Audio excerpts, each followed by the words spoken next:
Welcome to Astroneat. Kiseki no Hono yo Moeagare yo Kakarot, please, destroy me, please.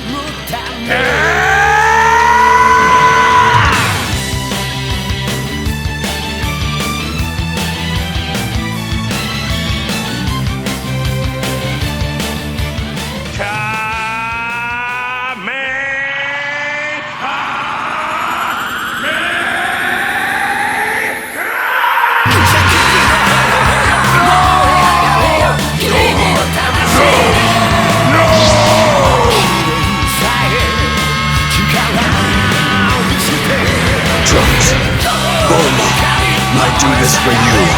And yes, even for you, Kakarot.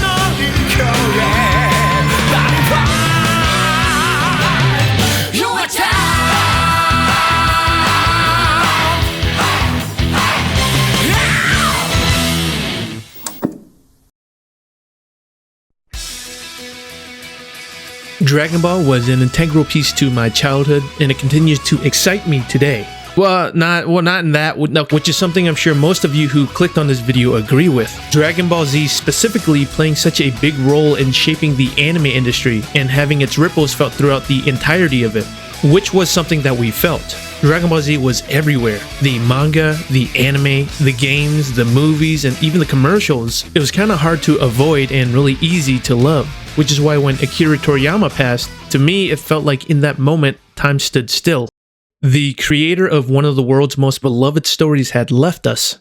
Akira Toriyama, who's become a household name at this point, being gone felt so surreal. I didn't even know how to react because I almost didn't believe it. The only thing I could think of was to celebrate his story that I had connected to so deeply. And so while Akira Toriyama is no longer with us, he is forever immortal in our hearts because of the exhilaration, fun, and camaraderie that we felt due to his magnificent and grand story.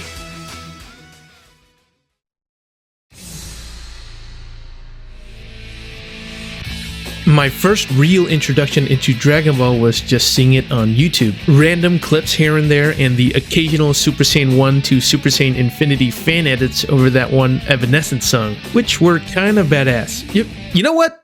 They're still badass. Come on, look at that. Oh my. I remember watching Dragon Ball Z abridged, but real ones remember alternate reality Dragon Ball Z. Mystic. What was that? Mystic! Mystic's not a form! And the first time I even saw the show itself was on VHS at my friend's house, on the Frieza saga. I remember pointing to Krillin and asking if he could turn into a Super Saiyan and if everybody could fly. Then I managed to watch it for myself on a freaking sketchy Watch Dragon Ball website, binge watching the show and a handful of the movies. And from there, Dragon Ball never really left my life. I remember freaking out because my cousin got the entire manga collection, playing Dragon Ball games on my Game Boy, randomly playing the console games at my friends' houses, and I can't even lie, I tried really hard to become a Super Saiyan in real life because I thought I could actually do it. It was all so cool to me back then. The world was so distinct, the way the buildings and the cars looked, the giant mountains and the creatures and the wildlife, the intensity of the fights, the character designs, like how dripped out Future Trunks was, and of course, the characters themselves. Dragon Ball's characters got better and better the more that the story progressed, like how Piccolo went from an enemy, being the reincarnation of the Demon King Piccolo, to an ally. Then he became Gohan's teacher and guardian figure, something that I thought was so interesting since the original Piccolo was the embodiment of evil and Gohan was the son of Goku, who ultimately finished Demon King Piccolo. Seeing Piccolo become so protective and caring, unlike the Demon King, was part of why there's so many Piccolo fans. And also cause he can blow the flippin' moon up. Duh. Aside from Piccolo, Vegeta has a lot of fans too, and for similar reasons. Vegeta initially being a big threat, someone who was much stronger than our heroes, and it seemed like he was gonna destroy them if it wasn't for Goku and Yajirobe. Afterwards, he still seemed like a threat, even if he wasn't directly the antagonist, and this lasted for a while. But slowly, he went from a villain to Goku's rival and friend, the latter being something that he would never admit. The life that he built on Earth becomes so incredibly important to him, and it's super apparent. This character arc is the reason I like Vegeta so much. Seeing an outright bad guy sip the Kool-Aid that Goku's been drinking and stubbornly change because of it makes his character that much more endearing. And also he could blow up a whole flippin' planet. Speaking of Goku, there are some gripes about him in the community, like how he's supposedly a bad father and husband, but I personally think he's an excellent main character. Someone who's whimsical and a bit naive, but serious and reliable when he needs to be. Maybe his character didn't change too much throughout the show, but since he was always a simple guy, he didn't really need to change, and his somewhat playful character is kind of integral to Dragon Ball itself. If you look at the art of Akira Toriyama as a whole, it's pretty fun-spirited and lively, something that Goku is undoubtedly reflective of, making him all the more perfect for being the protagonist of Dragon Ball. There are a lot more characters in Dragon Ball's roster, like Krillin, Trunks, Gohan, Master Roshi, Tien, and Chaozu, so I'm not going to talk about them all here, but I thought I'd mention them at the very least. Nobody did it like Dragon Ball, and when it ended in 1997 and 2005 in America with Dragon Ball GT, it basically became the face of anime in the Western world. The constant thirst for more Dragon Ball afterwards was obvious. We were still infatuated with it. Games were still being made, debates were still being had, and its influence on our culture was still running rampant. Like in gym culture, there has to be at least 1 million people who got into shape because of Goku.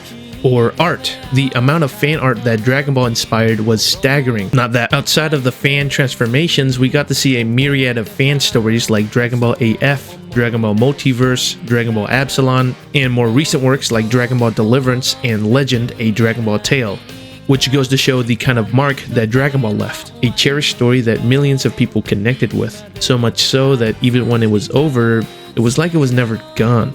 Much like Akira Toriyama himself. Now about 2 months after his passing, Now about 2 months after his passing, Now about 2 months after his passing, the amount of love for his works from his fans and his peers in the manga industry became abundantly clear. And because we loved these stories so much, it was like he was never gone, immortalized by the joy that he gave to us. So yeah, thank you Dragon Ball, and ultimately thank you Akira Toriyama for blessing our childhoods with fierce beam battles, hype transformations and fights, genre-defining characters and character dynamics, memorable villains and story arcs, as well as the extra movies and games that are still enjoyed today. It's hard to imagine a world where Dragon Ball never existed because it was so intertwined into my life, and a future without Akira Toriyama behind the wheel of Dragon Ball may seem a bit bleak for the franchise, but after seeing how much love that we have for the show, I think that inevitably Dragon Ball will fall into the right hands. I'm definitely excited about Dragon Ball Daima, which was the last thing that Toriyama heavily worked on, and so far it looks great. I'm also excited for the future of the dragonballsuper manga as well, since Toyotaro seems to know exactly what we want, most of the time. Oh yeah, and you might have noticed that I didn't explicitly mention Dragon Ball Super so far, and that's because I think it's a topic for another time, maybe when the 40th anniversary comes around. But for now, I just wanted to reminisce on good times, and put into words my appreciation for Dragon Ball, Dragon Ball Z, and Dragon Ball GT. Well, Super Saiyan 4 was sick. And Super Saiyan 4 Gogeta! Thank you for watching my video, and I know that just talking about Dragon Ball can bring forth a lot of drama, so I hope it didn't piss anyone off. But Super Saiyan 5 could probably blow up the whole flippin' universe or something. Is somebody going to make a wish or what? Don't stop, we're in luck now. Don't stop, there's so much to be found. We can't find paradise. All we have to do is go, free your soul.